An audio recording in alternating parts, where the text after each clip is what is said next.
es el tema de recursos genéticos, ¿no? Se le ha tocado mayormente a la parte vegetal, en la parte animal más abocada a la parte pecuaria, hasta diría silvestre, pero el tema hidrobiológico de animales comerciales o ornamentales, o de peces comerciales o ornamentales, no ha sido quizás muy empoderado, ¿no? Recién se está haciendo algo, ¿no?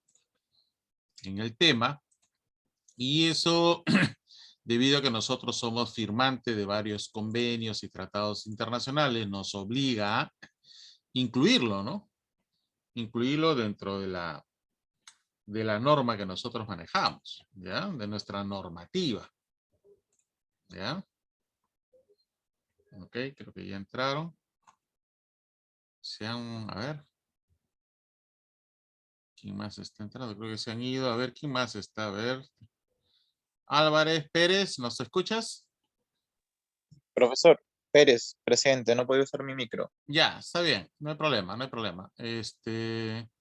A ver, está Sánchez. Sánchez. Presente, presente, profe. Sí, que estoy haciendo un repaso. Sánchez, Torres. Torres, ¿qué pasó con Torres? Pérez está. Y Álvarez. Vamos a esperar que se incorporen. Pérez está y ahora ya no está. Bueno, entonces les mencionaba que está entrando con bastante fuerza, ¿no? Y estamos obligados a cumplir cierta normativa internacional. ¿Ya? Nos guste o no, somos firmantes y debemos nosotros estar, ¿no? Acorde realmente a los que nosotros hemos firmado, ¿no?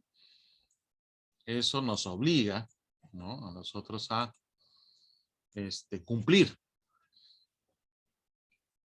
e incluirlo en nuestras leyes e incluirlo finalmente en nuestras normas técnicas, ¿no? A futuro. Hay una preocupación, ya sabemos, por el tema de cambio climático, crecimiento poblacional, contaminación, etcétera, ¿no? Que finalmente perjudican, ¿no? En la conservación de la biodiversidad. Y recordemos, ¿no? De que el tema de genética o de mejora genética necesita biodiversidad. Si no hay biodiversidad, pues nosotros estamos perdiendo finalmente los alelos, esas diferentes variantes de los genes, y finalmente va a llevar a un deterioro, ¿no? Que nos puede hacer perder líneas, ¿no? Y de repente no necesariamente la especie, pero sí líneas mejoradas o variedades obtenidas, ¿no? Para resistencia a enfermedades, para más capacidad productiva, ¿no? Etcétera. Y que lo podemos perder para siempre, ¿no? Y volver a obtener eso podría no ser tan fácil. Hay que tener mucho cuidado con eso, ¿no? Entonces, es un capítulo especial. Vamos a colocar a ver si se ve en la pizarra. Me avisan, por favor. ¿Se logra ver? Estimados. Sí. ¿Se logra ver? ¿Sí? ¿Alguien más Sí, quiere? Ya está. Ok. Lo que pasa es que yo no puedo ver, no puedo verlos a ustedes cuando estoy proyectando la pantalla, ¿no? Cualquier cosa, por favor, me avisa, ¿no? Háganmelo saber, por favor, ¿ya? Eso sí les pido. Sí, está bien que este tema de la virtualidad. Caramba, Torres. Torres me acaba de informar que acaba de irse la luz, hay tormenta en su zona. Por eso le digo, o sea, eso es lo bueno y lo fantástico de Perú, ¿no? Lo bueno y lo malo, ¿no? Que cambias de distrito, incluso cambias de departamento y ya tienes un clima nuevo, ¿no? Bueno, esperemos. Bien, entonces, este tema de los recursos genéticos, en lo cual nosotros nos debemos, es porque nosotros somos firmantes de un convenio de diversidad biológica, ¿no? ¿Y qué es en sí la diversidad biológica? Es la variabilidad de organismos, ¿no? Es la variabilidad de organismos, a ver. Sí, ahí está. La variabilidad de organismos vivos de cualquier fuente. Ahí están incluidos ecosistemas terrestres, marinos, acuáticos, ¿no? Toda esa complejidad ecológica que existe, donde la estrella, ¿no? La estrella es la especie, ¿no? Es la especie, ¿ya? Esa unidad taxonómica que nosotros hemos visto de siempre, perdón, es lo que nosotros manejamos, ¿ok? Bien, miren ustedes este nivel, ¿no? Está más incorporado. Este nivel en el cual Perú ha tratado, o sea, trata muy bien el tema de ecosistemas, ¿no? Creo que tenemos, ¿cómo son los países que tienen mejor categorizado? Somos el 5º país en diversidad biológica, creo que 4º o 5º estamos en ese puesto, ¿no? En diversidad biológica, en aves, en mamíferos, y el tema de peces también.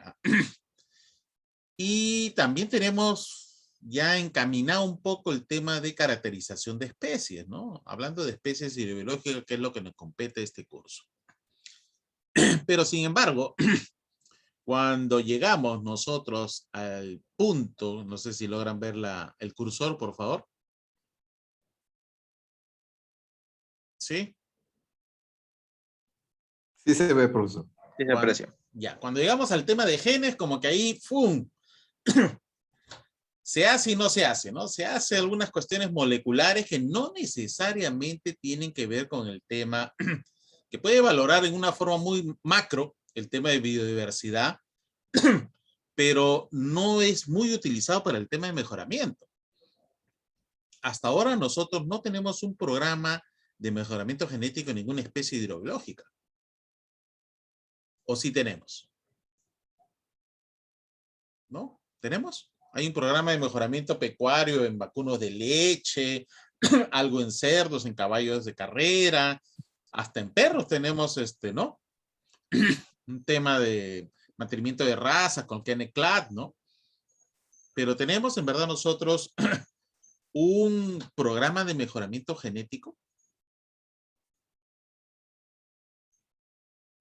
Tenemos el pool, sí, tenemos de repente las variedades, especies, en fin. Pero todavía no hemos llegado a ese nivel, ¿no? No ha salido todavía de una piscigranja una especie mejorada, debidamente estudiada. Pues de repente lo pueden haber obtenido en una forma tradicional, claro.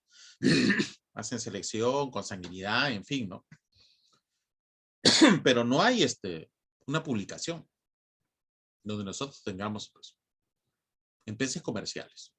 En ornamentales sí ha habido algunas publicaciones, probablemente incluso hasta el nivel de genética cualitativa, perdón, o mendeliana. Hay, ¿no? Poco, pero hay. Pero en el tema de peces no tenemos hasta ahora, ¿no? Sin embargo, tenemos el recurso ahí, ¿no? Este recurso biológico, donde nosotros finalmente, ¿no? Lo vamos a guardar y a utilizar esperando tener un valor o una utilidad potencial a la humanidad. Nadie sabe, nadie sabe si a futuro nosotros vamos a tener ¿cómo les puedo decir? No sabemos si un gen o un grupo de genes podría salvar a la humanidad, ¿no? ¿Podría ser o no? ¿No? Hay productos que han salvado a la humanidad, ¿no? Chinchona officinalis, ¿alguien se acuerda que era Chinchona officinalis? La famosa quina, ¿no? Es el árbol que está en el escudo nacional. De ahí se sacó la quinina, que tiene un componente genético y que combatió la malaria. El problema de la malaria era que las altas fiebres te mataban y la quinina combatía el tema de las altas fiebres. Ese es un ejemplo muy simple de cómo un gen o un grupo de genes puede salvar a la humanidad o darle un beneficio, ¿no? Que nosotros no sabemos. Antes del descubrimiento de la quinina, pues la gente se moría. Con la terciaria, ¿no? Las famosas fiebres altas, la tembladera que daba, ¿no? Acá en el Perú, cuando se comenzó a construir el ferrocarril, ¿no? El ferrocarril en zonas pues, de alta incidencia de mosquitos, la gente se moría. Se moría en cantidad, ¿no? Y esto es un producto que ya existía desde antes de la llegada de los europeos. Ya se tenía conocimiento de la cocción y todo lo demás, de la corteza, ¿no? Sabor horrible. Si alguien ha probado la quinina, es un sabor horrible, pero dice que los mejores remedios tienen peor sabor, ¿no? Pero bueno, a lo que yo voy, ¿no? Nadie sabe todavía de que si nosotros tenemos la posibilidad, la potencial de que de repente un gen o una variante de gen nos pueda servir y tener algún beneficio, ¿no? Para la humanidad en todo sentido, ¿no?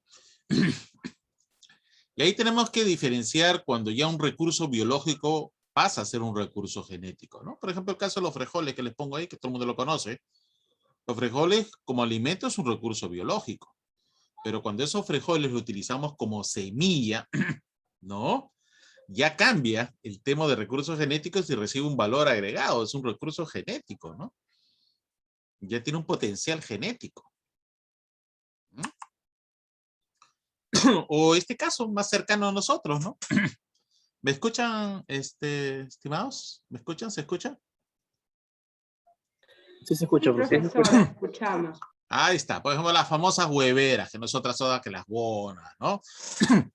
Eso es como alimento, ¿no? ¿Quién no ha comido huevera de algún pez, ¿no? Ya está, ahí lo tenemos, es un recurso biológico. Pero cuando nosotros, y eso pasa, por ejemplo, en el laboratorio, yo la semana pasada he tenido una discusión un poco álgida por el tema de que estábamos usando embriones de tilapia para hacer un estudio y que tenía que pedir un permiso de tema de comité de bioética, pero un momentito, le digo, tradicionalmente se mata miles de millones, se sacan miles de millones de ovas de diferentes especies comerciales, no solamente hablando de Perú, a nivel mundial, muchas de estas ovas mueren, muchos nacen con defectos, otros se mueren en fin por manipulación, ¿no? Y algunas acaban pues en la sartén, ¿no? Como alimento, es un recurso biológico, ¿no? Pero si, si yo saco esos embriones, no tiene la connotación de un recurso genético a menos que le dé una utilización, ¿no? Inseminación artificial, inserte un gen, haga transgénesis, edición génica, bipartición. Ahí tendría una connotación como un recurso genético. Entonces esa línea divisoria entre recurso genético y recurso biológico es bien tenue, ¿eh? Bien tenue. Al final se dio permiso porque se estaba pidiendo pues que se pase por un comité de ética. Le dije, esto no puede pasar por un comité de ética porque yo todavía no estoy haciendo nada y no hay un tema de bienestar tampoco al animal porque a una tilapia se le puede criar y si a mí me da, disculpen, la gana, lo saco de ahí, lo pongo en una sartén y me lo como. Y nadie va a decirme que eso no es ético porque eso se hace, ¿no? A diario. ¿Ok? Pero bueno, para que ustedes vean cómo cambia, siendo el mismo tema biológico, puede cambiar a ser un recurso genético fácilmente, ¿no? Ahora hay el tema de acceso, ¿no? Y ahí viene el tema de prospección biológica, ¿no? Y les pongo ahí el ejemplo del caballito de mar. Les he dejado un artículo realizado por la Universidad Nacional de Trujillo, un bonito artículo, esos pocos artículos sobre el tema de caballitos de mar. Ustedes saben que el caballito de mar pues se aplica una extracción ilegal terrible, ¿no? Porque se le da pues se le da esa connotación casi divina, ¿no? Del consumo de caballitos de mar tiene algunas propiedades sobre la salud humana, ¿no? En fin, y esto, ¿no? Estás pasando un animal pues a recurso genético en el cual ya incluso podría, no es que podría, podría ganar ya el tema de ser protegido. Ya no de uso masivo, ¿no? Y un recurso genético ya puede llegar a ser intangible si hay una sobreexplotación, ¿no? Bien. Miren ustedes, todo aquello de lo cual nosotros podemos obtener algún beneficio, desde alimenticio, industrial, incluso como fuerza. Bueno, en el caso de los toros, a veces todos los vacunos son fuerza de arrastre, ayuda para la casa, incluso para el tema de caza, pesca comercial, etcétera, ¿no? Puede ser considerado como un recurso genético, ya no biológico. Esto se ha venido ya esbozando del año 2007 por la FAO, ¿no? Y en el cual los recursos zoogenéticos, ¿no? En los cuales está Perú firmante, somos de obligatoriedad protegerlos, ¿no? Y eso es lo que ahorita se está buscando por el tema de protegerlos, ¿ya? Protegerlos, pero también para darle un uso racional, ¿ya? ¿Ves? Por ejemplo, yo puedo tener un pez silvestre que lo capturo, lo puedo usar como mascota o para investigar, etcétera, etcétera. Es un recurso biológico, ¿no? Pero si a este pez lo comienzo a reproducir, genero líneas, razas, le doy algunos usos comerciales, productivos o reproductivos, ahí ya, incluso ya bordeo hasta el tema de patentamiento, ya estoy hablando de un recurso zoogenético, ¿no? Para ser más específico.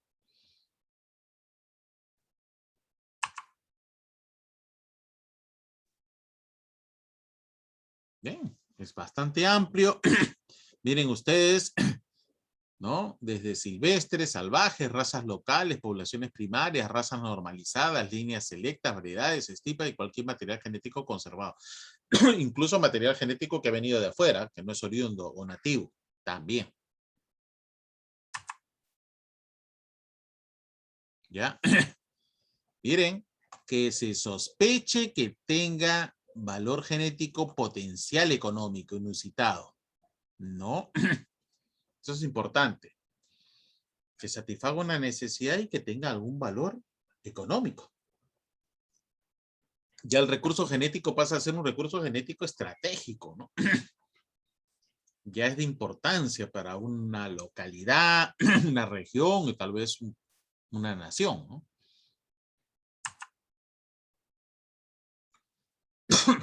Miren ustedes, tenemos más de 10.000 años de domesticación animal.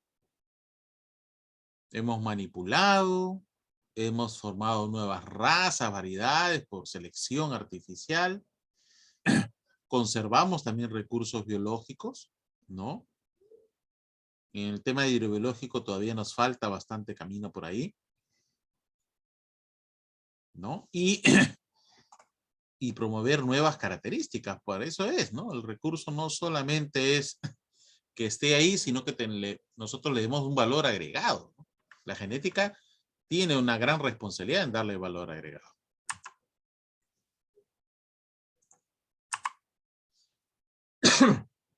Un tema zoogenético, estamos hablando, y ahí es importante, las especies silvestres, Perú tiene un montón, las especies domésticas, muchas introducidas, y los parientes silvestres, ¿no? Hay especies que son foráneas y que tienen parientes silvestres acá. Eso puede pasar, de eso depende de un tema evolutivo. Y entre los domésticos, pues están especies domésticas nativas, naturalizadas, ¿no? Que vinieron de afuera y se aclimataron acá, y las exóticas per se, ¿no? Ahí está la famosa decisión 391 en cuanto a recursos genéticos, si alguien quiere revisar un poco más, que ha ido subiendo a tratados internacionales con la FAO, a protocolos de Nagoya, etcétera, etcétera, etcétera, ¿no? Que el protocolo de Nagoya es lo último que hemos visto, que es acceso a los recursos genéticos.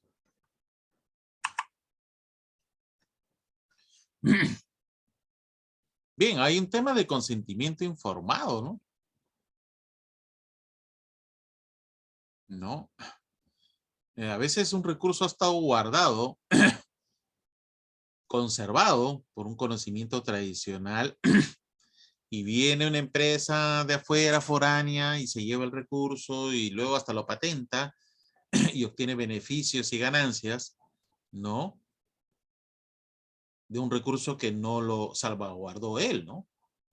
Ya ha pasado, nosotros tenemos ejemplos claros, ¿no? La sangre de grado, varios productos vegetales, ¿no? En Perú ha tenido que hacer todo un reclamo internacional para evitar pues que eso sea patentado como algo propio cuando no es ni siquiera nativo de la zona, ¿no? Ahora se habla de términos mutuamente acordados, parece que esto apunta a esto. Quizás un ejemplo más plausible de lo que yo he podido observar es lo que pasa en Costa Rica, ¿no? Donde los recursos ganan todos, ¿no? Gana la población que los conservó, gana el Estado, gana la empresa. Y hay un acuerdo donde todos finalmente ganen, ¿no? De un recurso, ¿no? Nosotros de un recurso podemos sacar muchas cosas. En la parte hidrobiológica también, ¿no?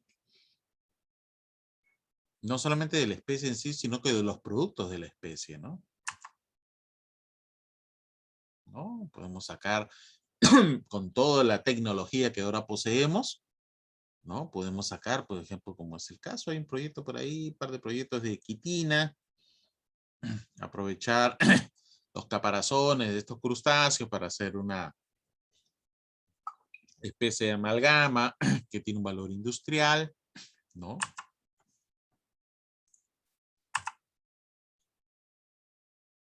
Es lo que vemos nosotros también como bioprospección, ¿no? El uso meramente de todas las posibilidades que podría tener un recurso biológico, ¿no? Bien, hay una problemática, si no es fácil la delimitación entre recurso biológico y genético, ya lo vimos. El valor de la muestra disminuye progresivamente y se transfiere a la información base de datos sobre moléculas. Se convierte en intangible. Eso es un tema con la bioinformática. El tema del abuso de la propiedad intelectual, patentar lo que pertenece a una comunidad o pertenece en sí para todo el tema de la humanidad. El cambio de uso, ¿no?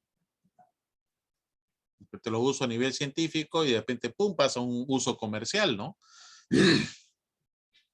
La subevaluación económica de los conocimientos tradicionales. Se está tratando de valorar el que las comunidades o los grupos de individuos que han guardado el recurso durante cientos de años, ¿no? Reciban también parte de los beneficios, ¿no? Ahí tenemos nosotros todas las discusiones del protocolo de Nagoya, que habla solamente sobre el tema de acceso a los recursos genéticos y la participación justa y equitativa de los beneficios derivados de la utilización, ¿no? De la diversidad biológica.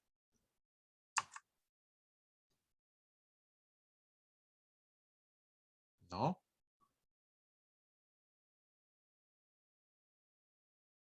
Ahí parte nosotros del Convenio de Diversidad del año 1992, ¿no? Nosotros hemos sido firmantes y hay un tema que trata solamente el tema de acceso a los recursos y en base a este acceso a los recursos en este artículo 15 es que nosotros iniciamos meramente como firmantes incluirlo dentro de nuestras leyes y normatividad peruana.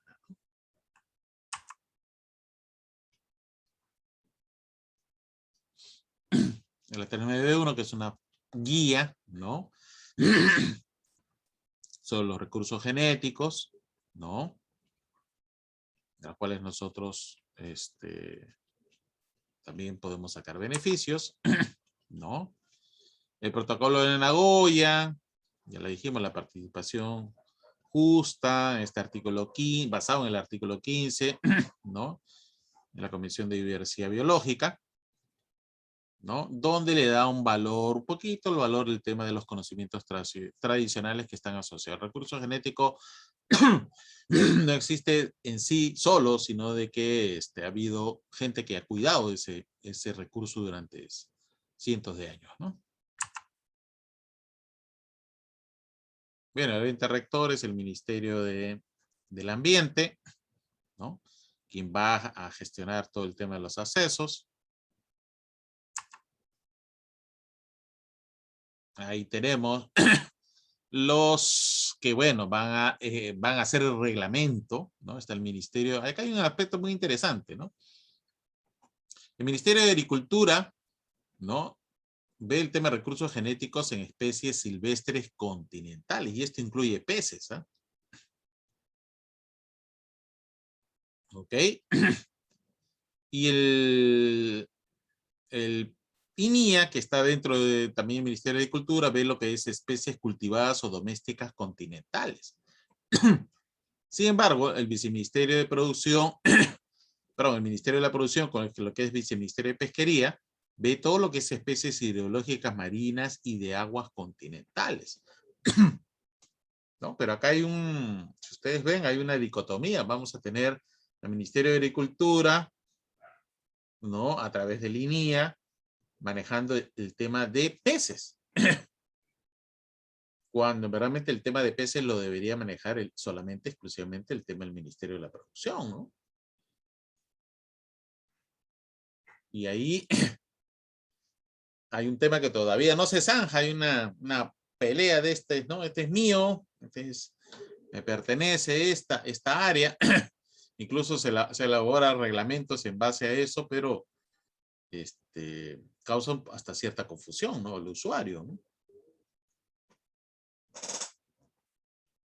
Hay una división no entendible todavía, ¿no? Respecto a que hay un aspecto ahí de leyes que tiene que sincerarse, ¿no? Profesor, una pregunta. Sí. Si alguna persona identifica, por decir, una nueva especie hidrobiológica, ¿ante quién lo registra o ante quién lo reporta? Bueno, en primer lugar, yo de los colegas que han descubierto especies, lo primero que han hecho es publicarlo. Publicarlo en una revista, y también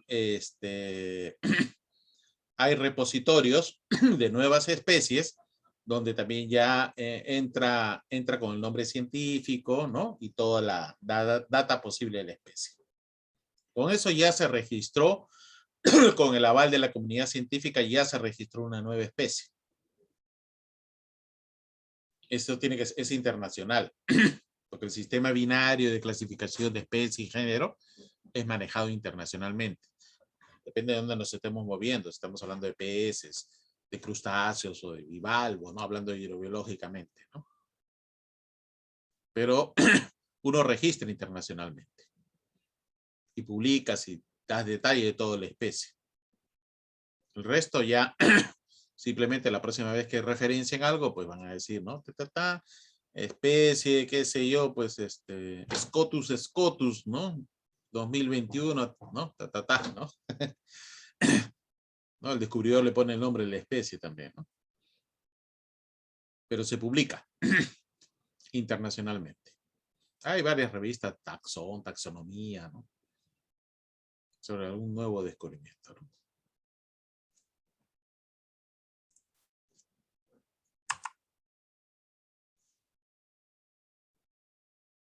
Bien, el tema marino también algo se les menciona, porque también tenemos un tema hidrobiológico ahí, ¿no? Tenemos un tema hidrobiológico.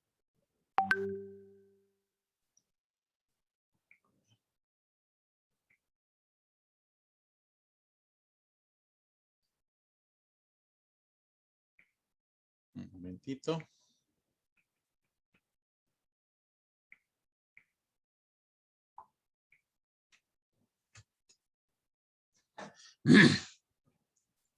Recordemos que nosotros tenemos un mar dividido, ¿no? Un mar que ya está transado del año 2009, la línea divisoria con Ecuador, que es un mar tropical, versus un mar frío que tenemos hacia el sur, ¿no? Y bueno, el 80% de la biodiversidad está concentrado en esa parte norte, versus un 20% de la parte sur. Lo que tenemos en la parte sur es biomasa. Eso sí, tenemos menos especies, pero más cantidad, ¿no? Bueno, y hay unas leyes generales que constantemente se están mejorando en el tema de extracción y regulación de actividades pesqueras y acuícolas, ¿no?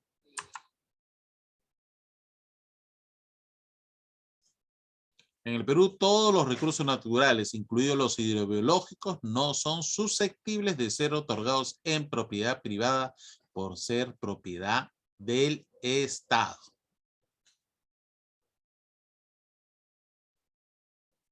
y te da pues un derecho temporal, pero no te vuelves dueño de eso. Ya, ojo.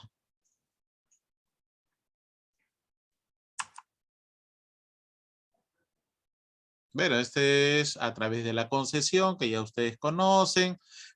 Hay un catastro que se maneja para el tema de acuicultura, tanto marina como continental, ¿no? Es una concesión renovable y todo lo demás es temporal, ¿eh? Se le da autorización.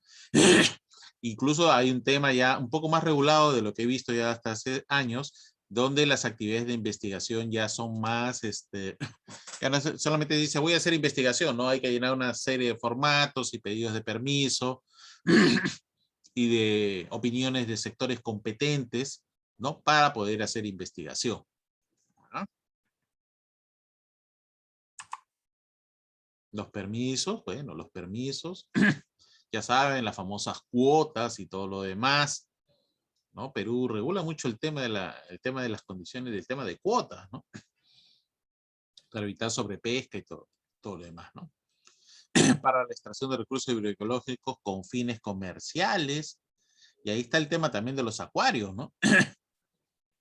¿No? De los acuarios que han crecido. Los acuarios han crecido exponencialmente en los últimos 5 años, ¿no? Y aún así que el tema de la pandemia los golpeó fuerte, pero ha crecido bastante, ¿no? Lo cual eso demuestra que los recursos genéticos a nivel hidrobiológico se revaloran, ¿no?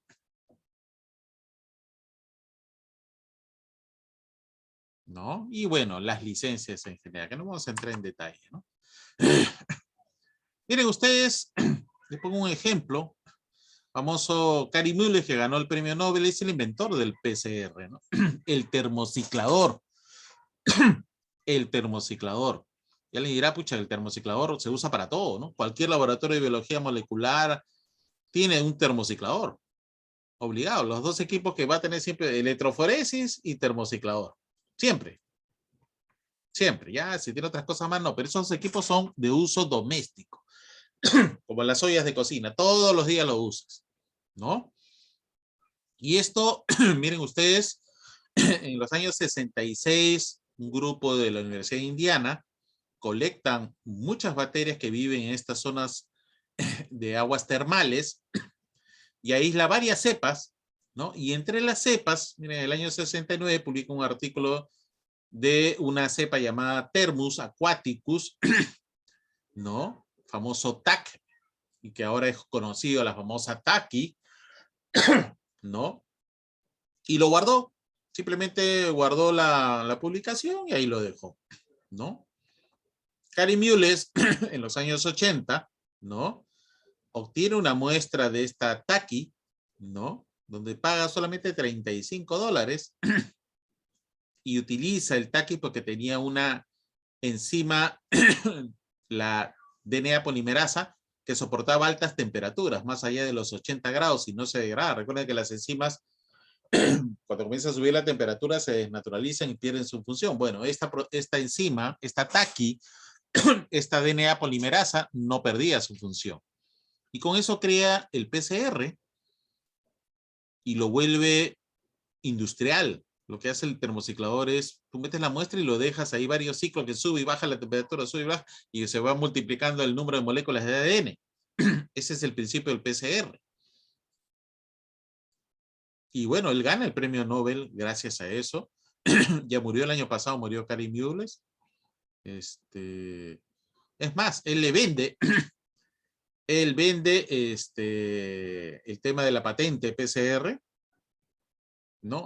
En esa época existía la Perkin Celtus o el Perkin Elmer, los primeros termocicladores, le hicieron millonarios a la gente. Bueno, Kary Müller le pagaron millones de dólares también por la patente y se retiró prácticamente, desapareció del mapa.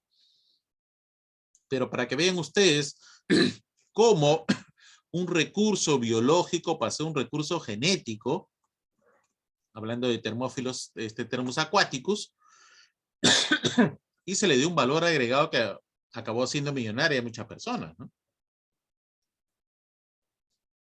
con el tema de las patentes, ¿no?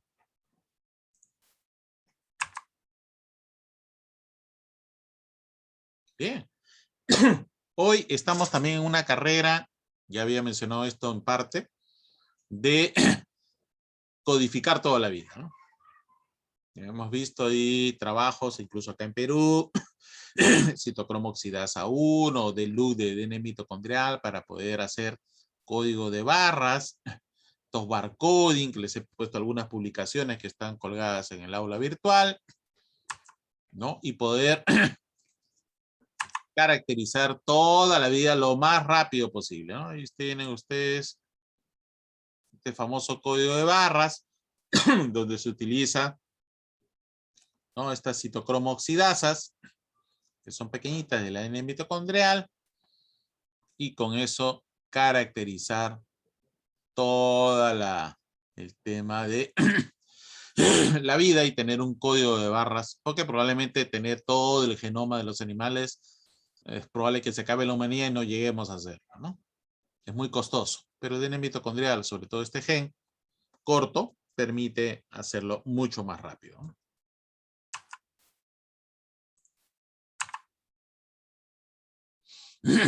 El citocromo oxidasa 1, como les mencioné. Este es el DNA mitocondrial circular. El citocromo oxidasa 1, ¿no? Es altamente variable. Pero es una secuencia corta, aún así, ¿no? Se colecta, se extrae, se amplifica, se analiza y se secuencia finalmente y ya tienes un código de barras que te permite identificar, ¿no? En el caso del Perú, como hemos visto, en el caso de peces ornamentales, la idea es tener una barra, o sea, una data, mejor dicho. Puedes sacar una muestra y decir, oye, esta especie está protegida, ¿qué haces tú vendiéndola o llevándotela fuera del país? ¿No? Y ahí viene todo el tema de fiscalización y sanciones, ¿no? Eso es lo que pasa, ¿no? Gato por liebre, ¿no? Me pongo el ejemplo en madera, pero también en peces se da, ¿no? Peces muy parecidas, muy parecidas, pero a la hora que lo llevas al laboratorio te das cuenta pues que son especies protegidas y no comerciales, permitidas, y ahí es evitar pues el tráfico ilícito y proteger el recurso genético, ¿no?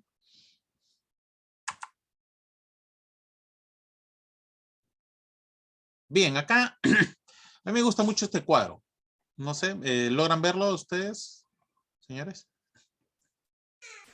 Sí se ve, profe. Tenemos biotecnología, ¿no? Cuando hablamos del tema de biotecnología, todo el mundo quiere ser biotecnólogo. Ok. Pero tenemos biotecnología a diferentes niveles. Tenemos la biotecnología tradicional, ¿no? Por ejemplo, hacer pan o hacer bebidas fermentadas, vino, chicha y jora, lo que ustedes quieran. Eso es una biotecnología tradicional, que lo puede hacer casi cualquier persona sin pasar por un laboratorio en sí. Luego tenemos la biotecnología de la secuencia, ¿no? Donde podemos identificar un gen, hacer secuencia, ver la variedad genética. Y luego tenemos la biotecnología moderna, que es usar ese gen, colocarlo en otro organismo, hacer transgénesis, hacer edición génica, etcétera, ¿no? Eso lo manejamos a diferentes niveles. Pero miren ustedes, o sea, de agricultores o pescadores podrían ser acá. Estamos a este nivel.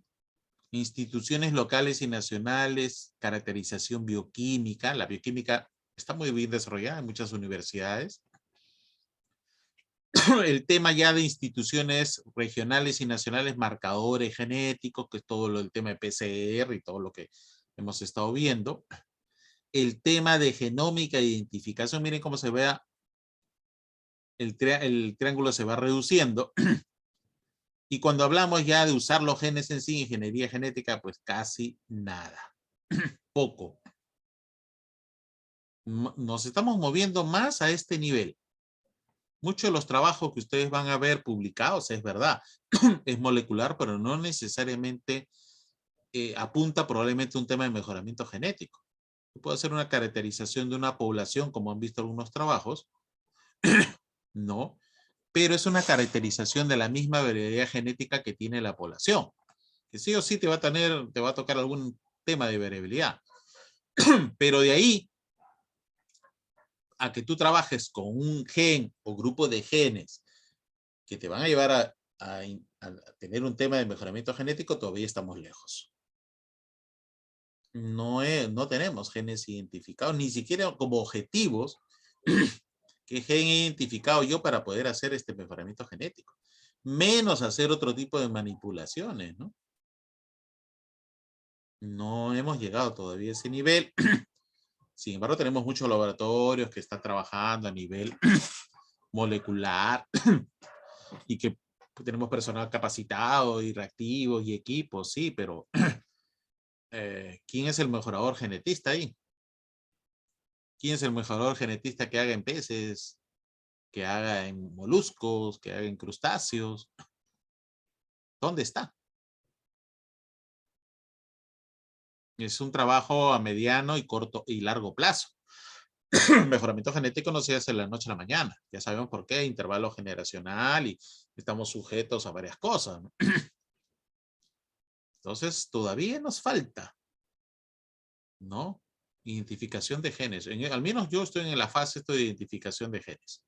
Genes que a mí me interese de una especie comercial, ornamental, y ahí darle hasta poder lograr hacer mejoramientos. Si no, nos vamos a quedar con la variabilidad genética, sí, pero no le vamos a hacer un uso en sí para obtener un beneficio. Todavía no estamos a ese nivel. No, nos falta todavía.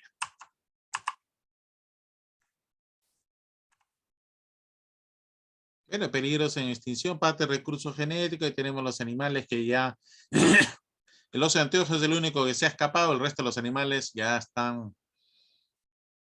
Pronto los veremos solamente por foto o video. ¿No? El mono choro de cola amarilla, les pongo un ejemplo, no quedan muchos. Les puse el ejemplo la vez pasada de los orestias. Muchas especies de orestias han desaparecido o ya están ya para ser pues catalogadas como extinción total. ¿Qué otros orestias seguirán a medida que crece la población, cambio climático, contaminación? Toda una realidad.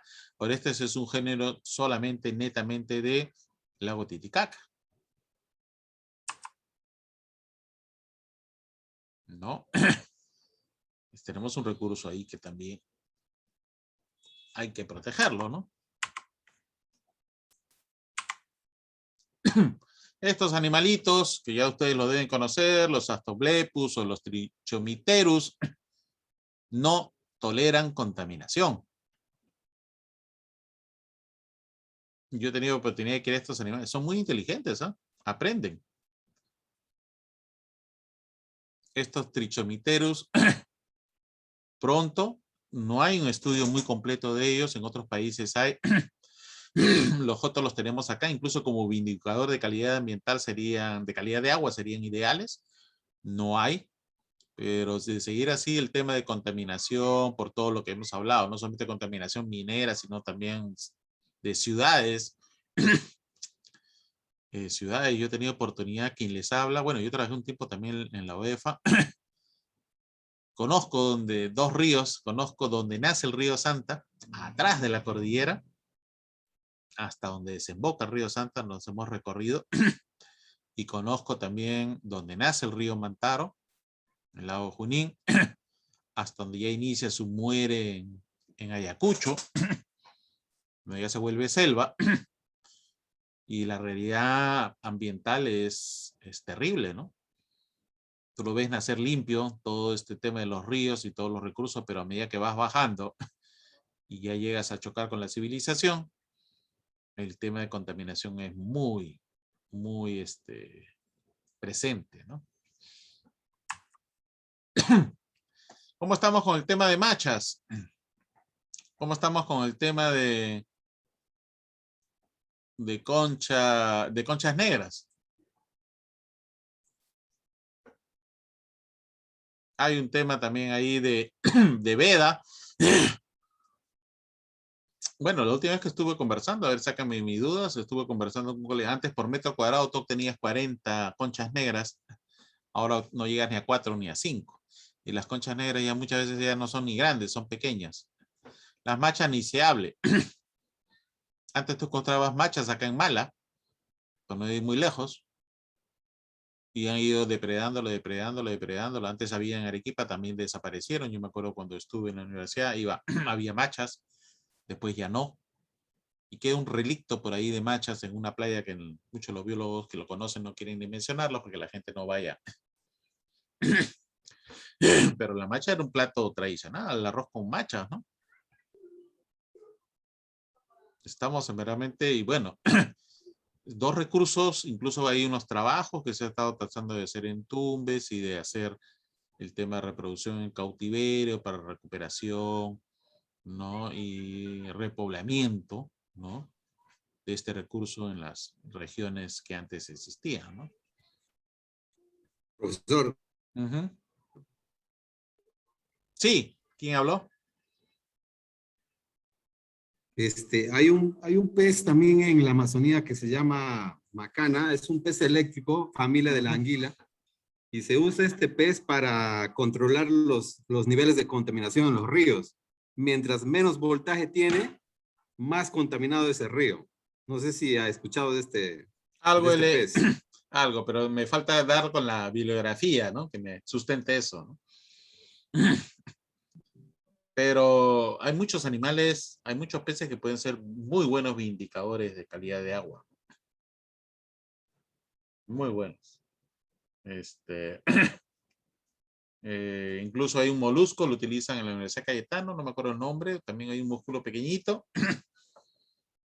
que lo utilizan para medir el tema de calidad de agua, ¿no? No tolera mucho el organismo. Bueno, es eso, por eso, de un recurso biológico pasas a tener un recurso genético, ¿no?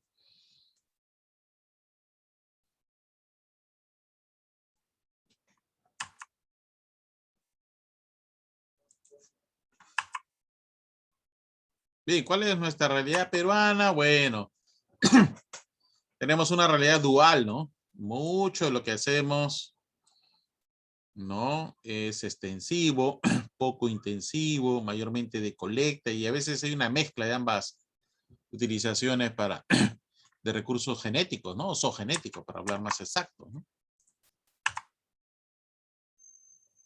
¿No?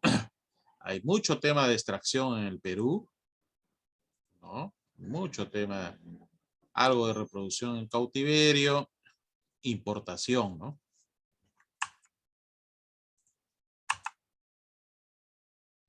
Si hablamos de cuáles son los problemas al tema de investigación en recursos o genéticos, ¿no?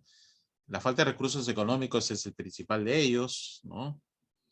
Carencia de mercado, ¿no? Falta de apoyo estatal. Casi son los mismos problemas que se han venido manifestando siempre, ¿no? ¿No? Hay un tema económico muy fuerte, ¿no? Para hacer investigación en recursos que el Estado debe promover, ¿no? ¿Qué tipo de recursos zoogenéticos se están investigando en el Perú? ¿No? Miren, un 32% es peces, ¿ah? Casi un tercio es en peces, ¿no? Que se está investigando, ¿no? Y ahí pues tenemos otros como camarones, ¿no? Otros, pero peces sigue representando una fuente de investigación grande.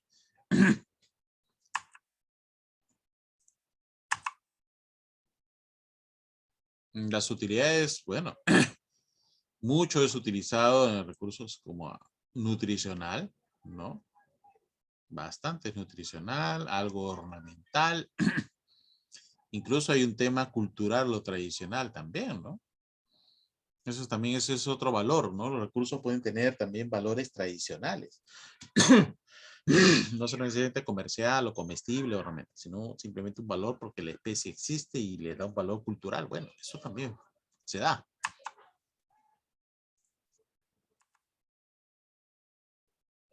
Las utilidades científicas, ecológicas y de conservación, una gran parte.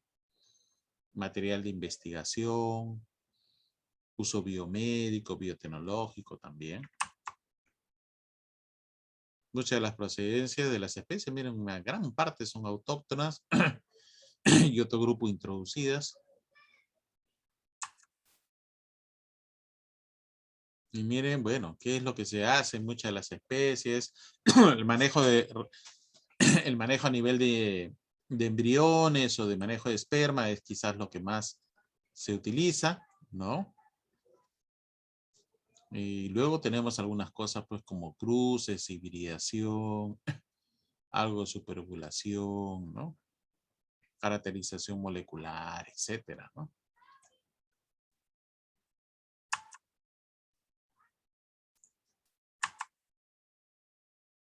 Bien.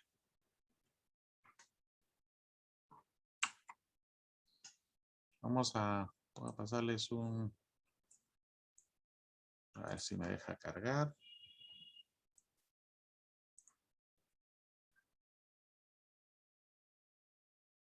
Voy a colocar, a ver, por favor. ¿Dónde está?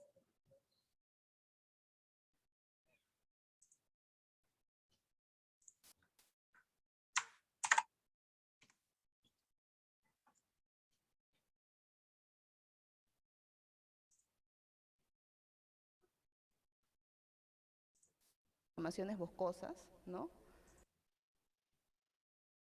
A ver.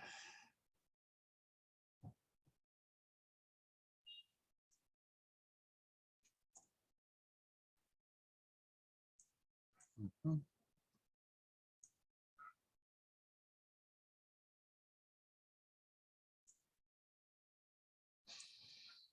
Mm.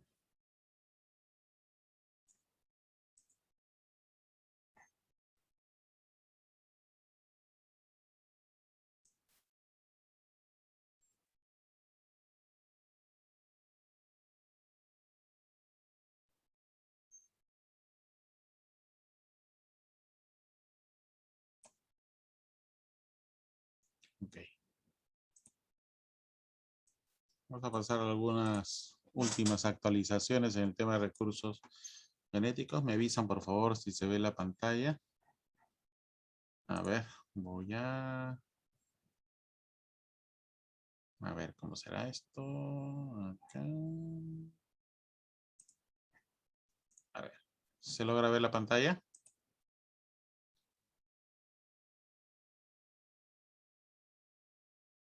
¿Se logra ver? Sí se ve, profe. Ya, vamos, son algunas cositas que vamos para ir afinando de lo que es actualización de recursos genéticos y algunos ejemplos de algunos colegas. Los conozco a todos, en verdad. De lo último que se ha visto en pues sobre todo en este 2021, ¿no? Con el tema de la pandemia y todo lo demás, en los avances de recursos genéticos y lo que nos compete la parte hidrobiológica, ¿ya? Por favor, dígame si se oye bien. Yo voy a apagar mi micro para ver si no se acopla, si no me avisan, por favor, para poderlo prender, ¿ya? De recursos genéticos y... ¿Se escucha? ¿Se escuchó el señor? Sí, profesor.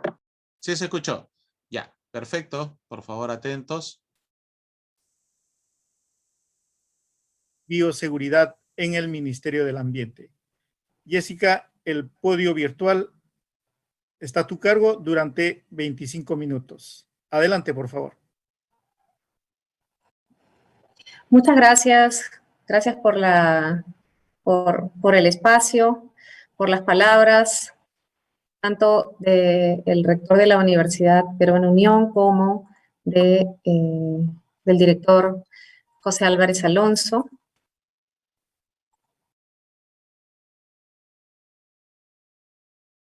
Voy a compartir la presentación. No sé si se ve, si me pueden confirmar.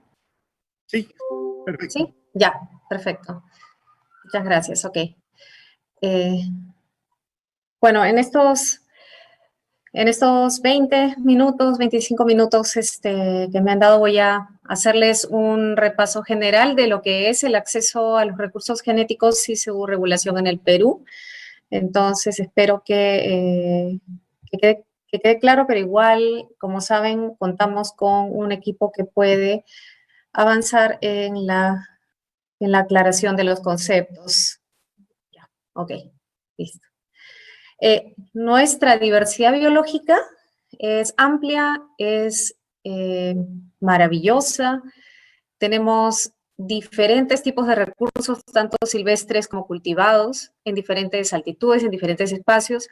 Y resaltando alguno de ellos aquí en esta diapositiva, no solamente hablamos de estos recursos biológicos o los ecosistemas donde habitan, sino los recursos genéticos que están dentro de estos recursos biológicos.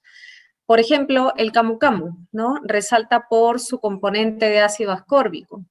Sabemos que los arándanos también son muy saludables porque tienen antioxidantes importantes, y no solamente hablamos de los arándanos que sean cultivados para exportación, que son principalmente, básicamente exóticos, ¿no? Sino la diversidad, cerca de 40 especies de delicacias del grupo de los arándanos, son especies nativas de Perú y todavía no las hemos explotado o domesticado para su procesamiento, ¿no? Y la determinación, si quizás tienen más valor nutricional, más valor en antioxidantes que las especies externas, ¿no? La quinoa, su concentración nutricional también.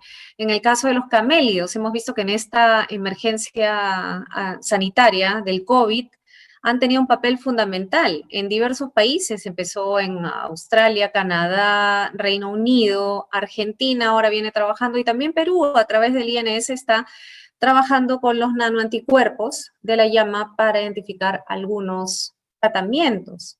Tenemos a los epipedobates, estas pequeñas ranas que tienen un componente que es importante en la industria farmacéutica y que es una especie que se comparte también con Ecuador. Igual en el caso del aguaje, ¿no? Su concentración de componentes para la salud de la piel, por ejemplo. En el caso del cacao también. Esta diversidad de propiedades que tienen estos organismos es patrimonio del Perú. Y al ser patrimonio del Perú, es para bien de todos los peruanos, de los ciudadanos, y esto es, así como otros niveles, los ecosistemas son conservados y se promueve su manejo sostenible, igual en las especies, igual en el caso de los recursos genéticos. Porque esta información genética que está contenida dentro de esos organismos, nadie la ha inventado. Está en nuestro territorio y ha sido producto de un proceso evolutivo gracias a las condiciones ambientales, geográficas o topográficas, climáticas, los saltos evolutivos que han dado en nuestro territorio. Y por eso tienen un nivel de información dentro, que es lo valioso, ¿no? Y es esa propiedad intelectual que es del Estado, siendo el Estado el dueño de este patrimonio del Perú. Y de estas regulaciones vamos a hablar en un momento, ¿no?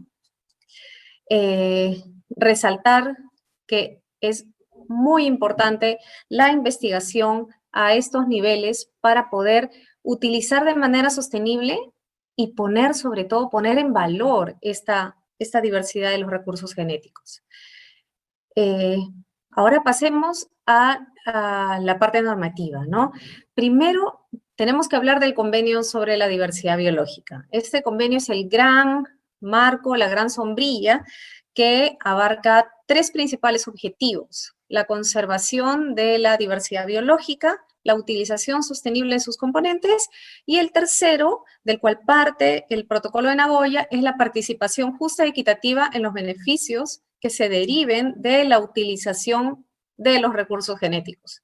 A veces al inicio el nombre es un poco extenso, pero finalmente es: si hago utilización de esos recursos genéticos y obtengo algún producto o servicio y logro un beneficio a través de entonces ese beneficio tiene que ser compartido con los demás participantes de esa cadena de valor. Este protocolo de Nagoya es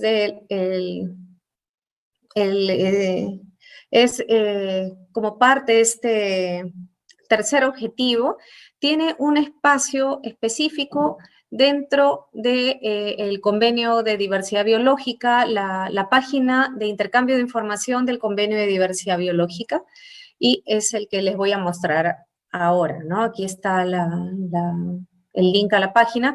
¿Y por qué les muestro esto? Porque aquí ustedes pueden ver que son 128 las partes, partes es como los países, ¿no?, que se han suscrito al protocolo de Nagoya, y algunos de ellos están en proceso de avance. Por ejemplo, Brasil aquí todavía no está marcado, pero está en proceso de firma del protocolo de Nagoya. Hablando de países megadiversos como el Perú, ¿no? Tenemos a China, tenemos a México, Ecuador, Bolivia, Brasil, que pronto va a suscribir, y diversos países también en Asia, que también son megadiversos como el nuestro. Ahora, es importante separar los conceptos de recursos biológicos de recursos genéticos. ¿Por qué? Porque si bien un recurso genético, según la literatura, según la información científica, es un recurso biológico, obviamente, pero la normativa lo define de manera diferente. Legalmente, en el Perú, se deben tratar de diferente manera. Entonces, por eso es importante diferenciar las definiciones de ambos, ¿no? En el caso de los recursos biológicos, estamos hablando de individuos o sus partes de ellos, o aquellos que han sufrido un procesamiento primario. Por ejemplo, podemos hablar de un individuo de anchoveta, o podemos hablar de una harina de anchoveta, que ha sido procesamiento primario. Aguaje o un helado de aguaje, un refresco de aguaje. O en las papas nativas podríamos hablar de papas fritas, papas en hojuelas, harina de papa, chuño, ¿no? Es un gran complejo de diferentes componentes. Estos son los recursos biológicos, y hay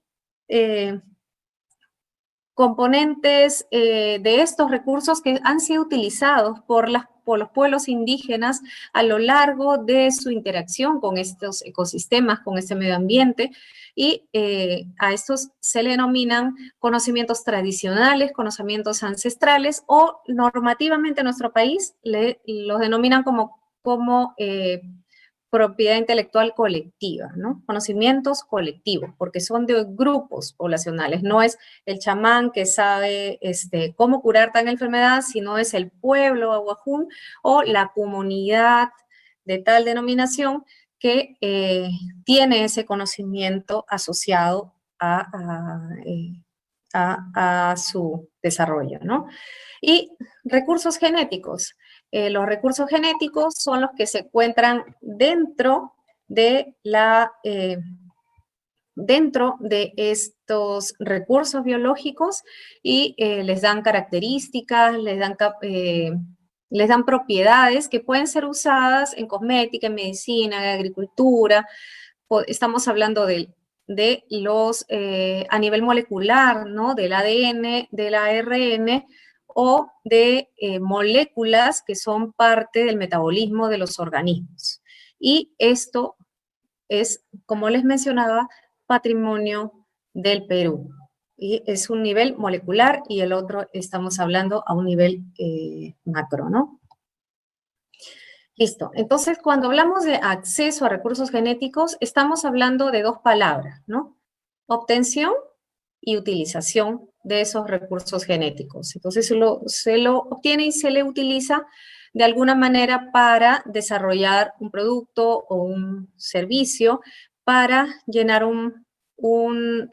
para tener alguna utilidad, ¿no? Que puede ser, pues, desde una crema cosmética o un medicamento que sirva para curar el cáncer, o biorremediar un área contaminada, etcétera, etcétera. Diferentes usos, ¿no?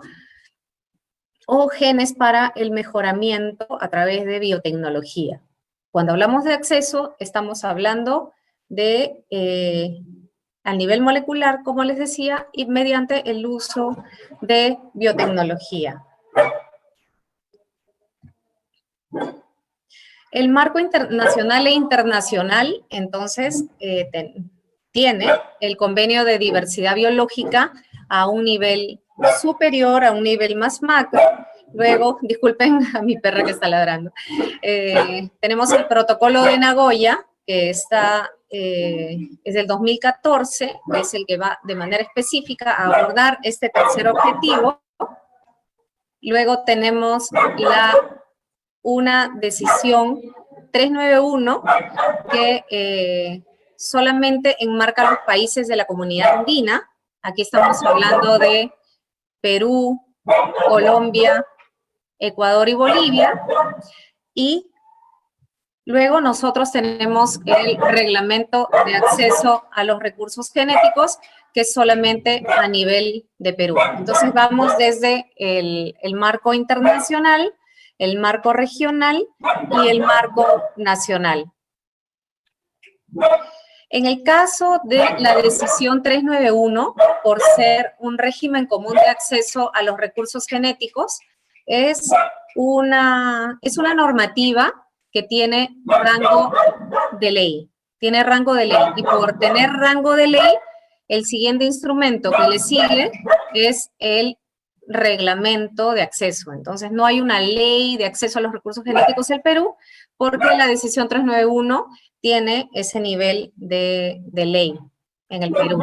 Ahora, también es importante mencionar que nosotros en el Perú tenemos otra entidad que está a cargo de los conocimientos tradicionales, que en este caso es el INDECOPI. INDECOPI es el ente rector en propiedad intelectual y en este caso es justamente el INDECOPI el que tiene que estar a cargo de la normativa. Y en ese caso tenemos la ley de conocimientos, de protección de los conocimientos tradicionales, que es la ley 27811. Que no le he puesto aquí porque aquí estamos hablando directamente de los recursos genéticos. Como mencionó Pepe, el director general, hace unos momentos, nos encontramos actualmente trabajando una propuesta normativa para incorporar mejoras, estandarizaciones y tener una mirada mucho más estándar entre todas las autoridades de acceso, que son varias, sobre los procedimientos que se tienen que realizar para el acceso a los recursos genéticos.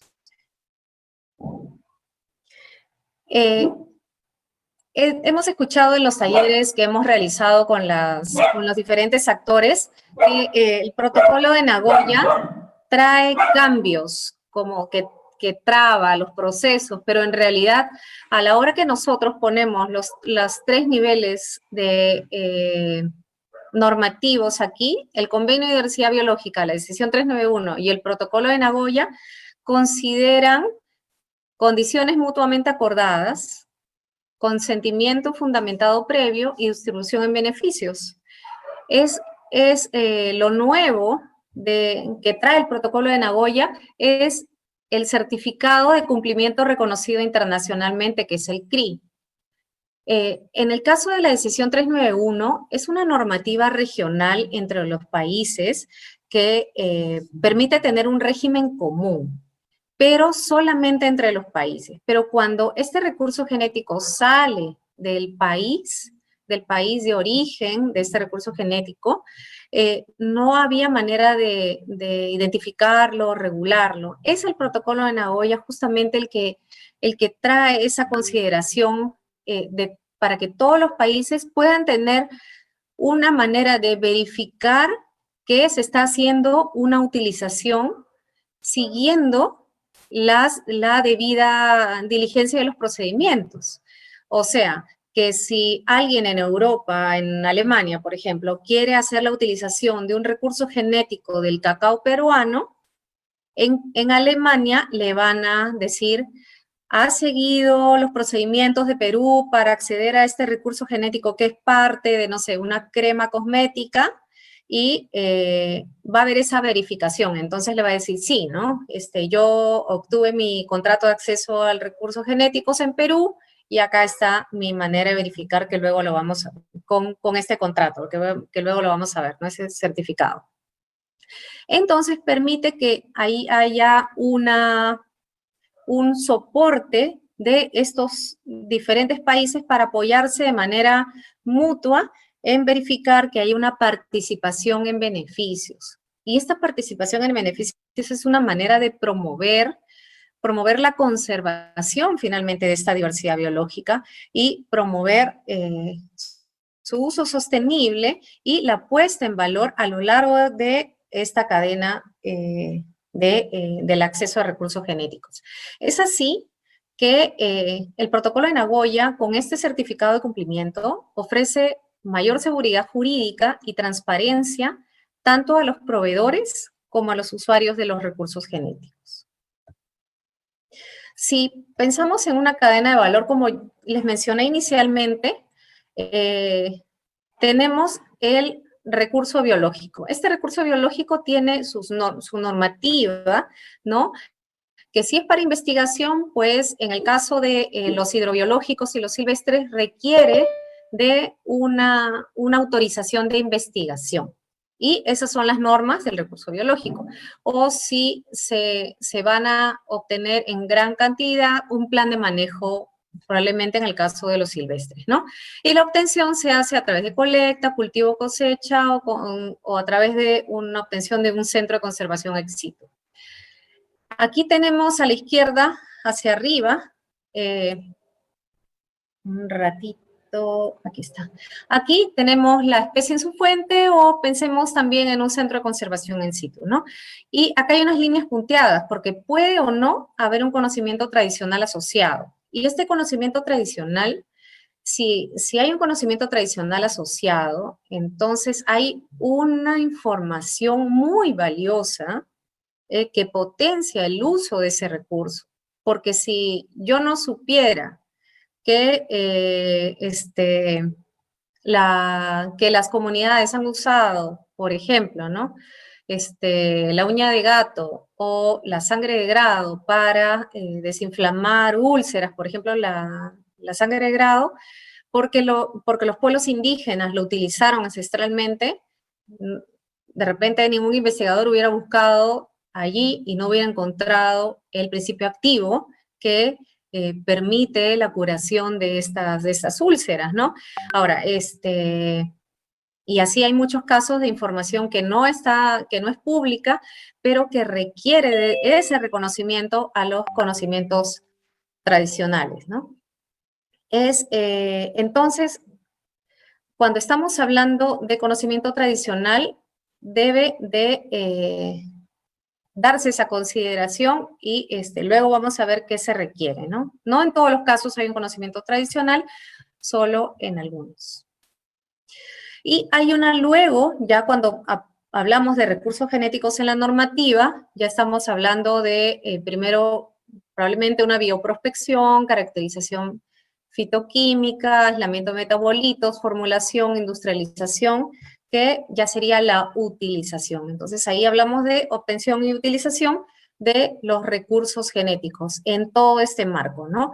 Aquí estamos hablando de investigación en laboratorio, que probablemente no tiene ningún beneficio económico comercial, pero aquí ya empieza lo precomercial y aquí estamos hablando de una comercialización con beneficios monetarios concretos, ¿no?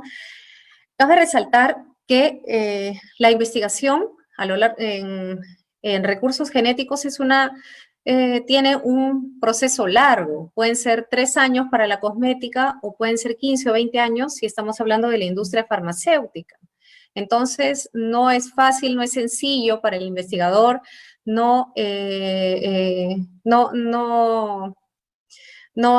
es algo que se desarrolle rápido, ¿no? Por eso el el valor que se le puede dar a ese recurso final a través de un medicamento o algo es bastante alto porque requiere todos estos procedimientos previos, ¿no? Temas esté mucho más informado, ¿sí? Entonces, mi charla trata un poco sobre genómica, sobre poblaciones y sobre conectividad. Empiezo con esta figurita, ¿sí? Dentro de los estudios que se hacen sobre todo pesca, ¿no? Tenemos, por supuesto, que la mayor frecuencia de individuos en las cuales tenemos genomas son peces. Pero no solo son los únicos individuos, organismos, ¿no? Tenemos varios tipos de invertebrados, tenemos mamíferos, tenemos reptiles, etc. Y todos estos organismos, pues, están hechos de un mismo lenguaje, de una misma información, el lenguaje de la vida. Les presento el lenguaje de la vida. El lenguaje de la vida está hecho por estas bases nitrogenadas, ¿no? Que los biólogos conocemos muy bien, y que se encuentran conspicuamente en todos los organismos, ¿sí? Desde un virus hasta un ser humano. Todos estamos hechos de lo mismo, de ADN, en algunos casos de ADN. Como la vida es información, pues esta información tiene que estar depositada, ¿sí? En algún lugar. Estos lugares son bases de datos o bancos de datos públicos. Uno de los bancos de datos más famosos es el GenBank, por ejemplo. Y ahí ustedes van a ver una raya azul y una curva de color rojo. La curva de color azul representa el número de secuencias genéticas que han ido depositándose en el tiempo, digamos desde los 80s hasta ahora. Y la línea en color rojo nos muestra el número de genomas completos, ¿sí? Hasta un poco más atrás en el tiempo, aún no había mucha cantidad de datos genómicos. Recordemos que, por ejemplo, el genoma humano, ¿no? Fue descifrado cerca de los 2000. Pero después de ello, las tecnologías han comenzado a avanzar tanto que ahora es mucho más sencillo poder tener genomas. Piensen cómo eran sus celulares hace 20 años o 15 años y cómo son los celulares ahora. Más o menos lo mismo ha pasado con las tecnologías de secuenciamiento genómico. Han avanzado mucho y por eso es mucho más factible obtener secuencias mucho más rápido y con una mejor calidad.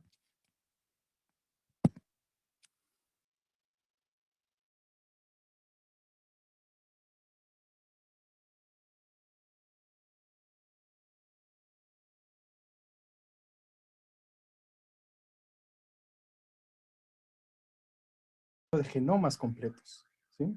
Hasta un poco más atrás en el tiempo. Y estos genes pues nos cuentan cómo van a ser las proteínas y estas proteínas cómo van a interaccionar entre sí, qué características pueden tener los organismos, qué tipos de familias genéticas tenemos, cómo interaccionan estos genes entre sí. Y también nos puede dar una idea muy extensa de cómo es la diversidad genética. Pero además, y esa es una de las partes que más me interesa porque yo soy biólogo evolutivo, uno puede ver cómo ha sido el cambio de estas secuencias genéticas, de esta información a través del tiempo y en organismos diferentes. De esta manera estamos hablando de procesos evolutivos, ¿sí? Todos nosotros estamos emparentados de alguna manera. Y por supuesto, lo mismo ocurre en organismos hidrobiológicos. Y si estamos emparentados, quiere decir también que compartimos muchos tipos de genes. Y cuando uno compara la diversidad de genes que tienen ciertos organismos, puede empezar a decir, ya, estos comparten ciertos genes. Y estos genes tienen cierta función. De tal manera que la genómica en general es a la vez una buena fuente de información para realizar preguntas que luego pueden ser respondidas, digamos, más experimentalmente. Esto solo lo dejo como para cuando se vea en la grabación, ¿sí? Varios conceptos que uno tiene que lidiar cuando tiene que trabajar con organismos de tipo costero, ¿no? O marino, perdón. El punto es que una de las preguntas que siempre se quiere responder es ¿cómo está estructurada nuestra población? Tenemos dos poblaciones, una población, un stock, dos stocks, ¿sí? Esa es una pregunta recurrente. Desde que yo estudiaba en San Marcos hace bastantes años, siempre escuchaba las mismas preguntas. Y cada vez hemos podido obtener respuestas más detalladas, respuestas finas, utilizando genética. ¿Sí? Y si uno quiere hacer un experimento, pues vayamos a hacer el experimento. Lo que tenemos son organismos. En este caso, unos peces, ahí entre Corea y Japón. Estos organismos están normalmente divididos entre poblaciones. Entonces, uno puede decir, bueno, o cogeré algunos de una localidad, otros de otra, y así.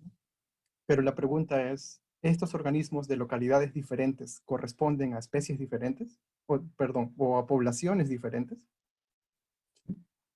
Entonces, digamos que con el análisis genético puede ser un poco más sencillo empezar a responder estas preguntas.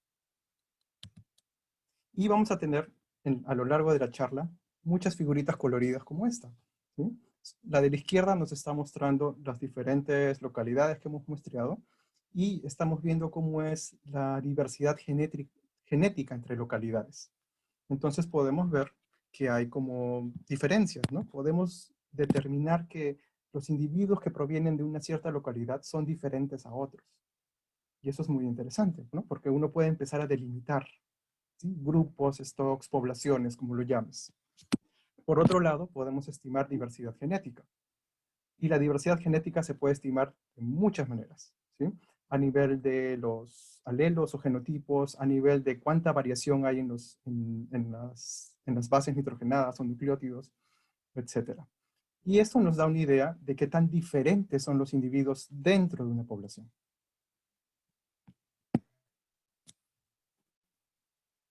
Y volviendo a la pregunta, pues, ¿cuántas poblaciones hay? ¿Hay una? ¿Hay dos? ¿Hay tres? ¿Hay cuatro? ¿O hay 20? ¿Sí?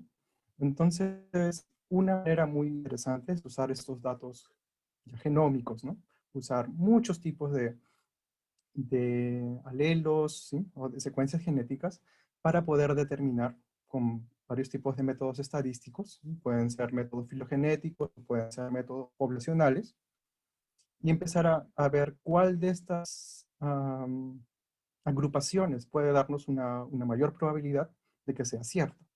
Y de esta manera nosotros podemos empezar a determinar, ¿sí? A delimitar cuántos grupos tenemos de una población.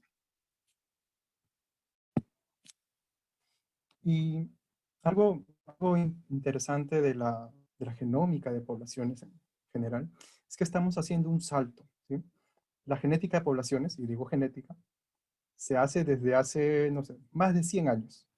¿Sí? Hay mucha teoría estadística, matemática, biológica, que nos permite saber la diferenciación entre los organismos, diferenciación genética, decir, estas dos poblaciones son diferentes.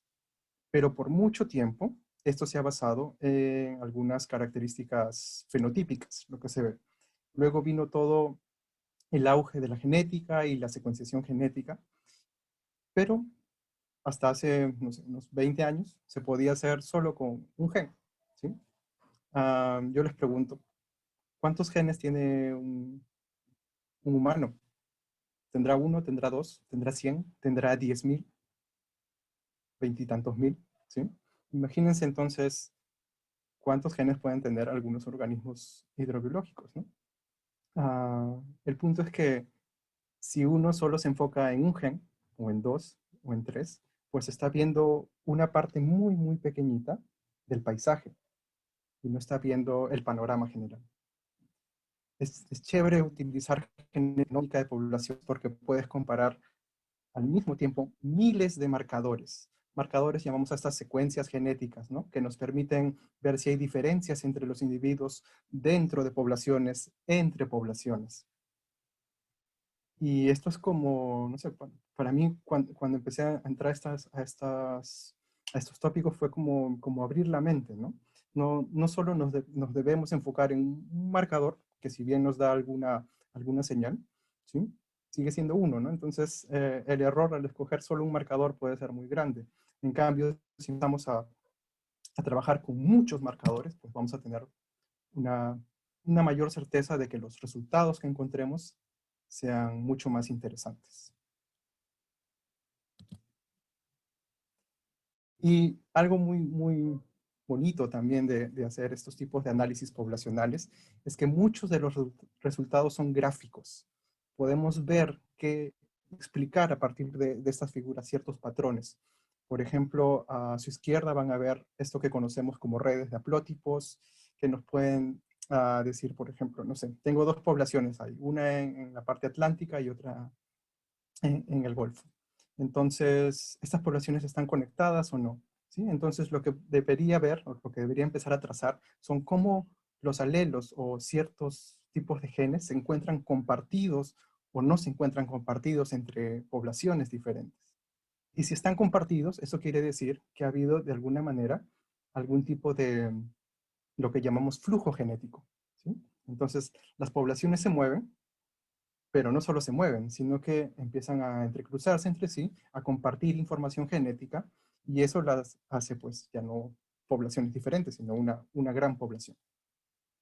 Algo también interesante que se pueda hacer a partir de estos análisis, ¿sí? Estos son sobre todo genéticos, es determinar cómo ha sido el crecimiento demográfico histórico, cómo en el tiempo una población puede haber sufrido lo que llamamos cuellos de botella genéticos, expansiones poblacionales. Y esto lo podemos poner en el tiempo, y eso es también interesante porque empezamos a compartir esta información biológica con la información de qué ocurre en el tiempo histórico, vale decir, geológico, biogeográfico, y poder responder mejor nuestras preguntas teniendo estos patrones temporales. Algo también muy interesante es que cuando uno analiza la información completa de los genomas o muchos marcadores, ¿sí? Necesitas generar una gran cantidad de marcadores, miles si es posible. Y muchos de ellos cambian o mutan, ¿sí? De una manera neutral y son los más interesantes para ver fenómenos de estructuración poblacional o de diferenciación genética. Pero hay algunos de ellos que van a cambiar de otra manera, van a cambiar bajo selección natural. Y estos de aquí pueden ser identificados a partir de análisis poblacionales, como este FST, por ejemplo. Y nosotros entonces podemos decir, ya, en este alelo, en este gen, en este marcador, está pasando algo, ¿sí? Está ocurriendo algo, está ocurriendo algún tipo de selección. Entonces, si tenemos la información del genoma, podemos volver al genoma y decir, ya, este alelo está asociado al gen tal que nos produce algún fenómeno interesante de adaptación. Casos, no sé, especialmente adaptaciones a temperaturas, por ejemplo, ¿no? O a concentraciones de alguna molécula. Y esto es súper interesante, porque eso es como información adicional que podemos obtener solo al estudiar la información poblacional.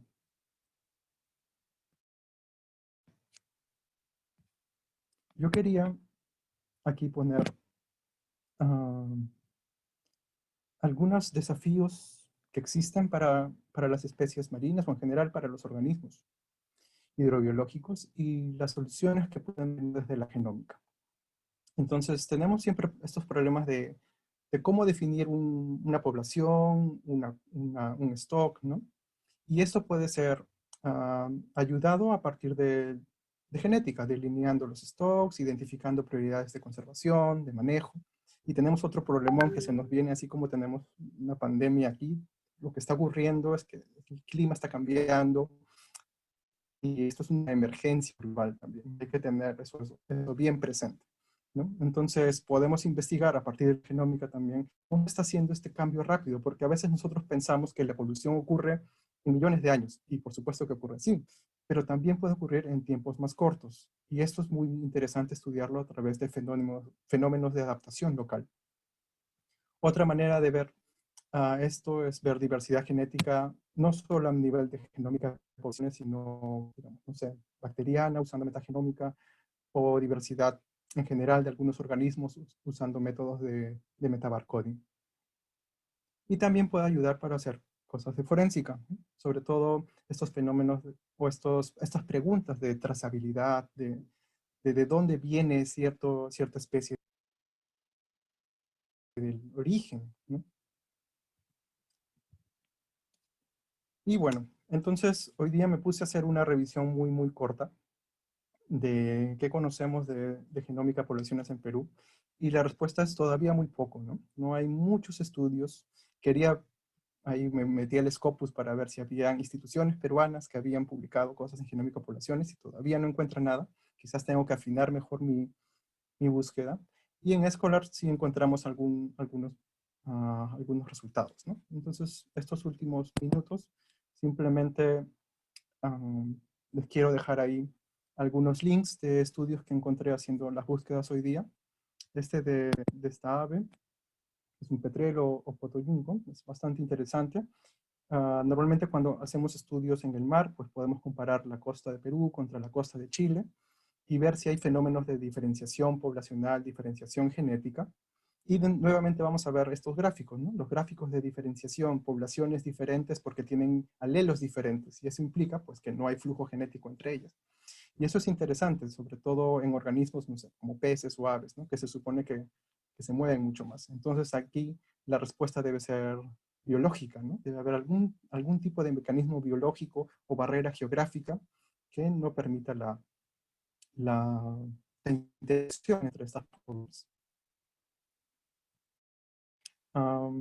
Y esto, por ejemplo, ocurre en este caso. Estos gráficos son de poblaciones del lado de Chile, ¿no? Donde hay bastante estructura, pero curiosamente, cuando uno empieza a ver las poblaciones peruanas, pues están mezcladas con algunas poblaciones de Chile. Entonces, a pesar de la distancia, y luego en poblaciones que están muy cercanas geográficamente, no hay tanta mezcla. Y eso es súper interesante, ¿no? O sea, genera muchas preguntas biológicas y como les contaba, ¿no? Cuando uno hace estos estudios genómicos, pues es como que te da los primeros pasos. Genera unas preguntas iniciales que luego deben ser respondidas con estudios posteriores, no solo de genética, ¿no? Esto debe ser transdisciplinario. Hay un estudio más, esta es una prepublicación sobre la concha de abanico. Igualmente, siempre en estudios de poblaciones tenemos diversas poblaciones, diversas localidades. Y por ejemplo, ahí ven que hay como una figurita donde todo está mezclado y luego un círculo que está mucho más diferenciado. Todo lo mezclado es Perú, todo lo que está diferenciado es Chile. En este caso también podemos ver que a pesar de que hay localidades que están muy lejos dentro de Perú, hay una gran mezcla entre los alelos, mezcla entre los genes, digamos. Hay un tipo de flujo genético muy grande entre estos organismos. Y nuevamente, no sé cuántas veces he colocado estas figuritas de estructuración poblacional, se llaman PCAs o análisis de componentes principales a partir de genes. Y esa es una manera de ver la estructura poblacional. Pero también podemos ver migración y tasas de migración y conocer, por ejemplo, qué organismos o qué poblaciones están interactuando más y compartiendo más ciertos genes. Y esto es importante, ¿no? Para ver qué tan conectadas están las poblaciones unas con otras.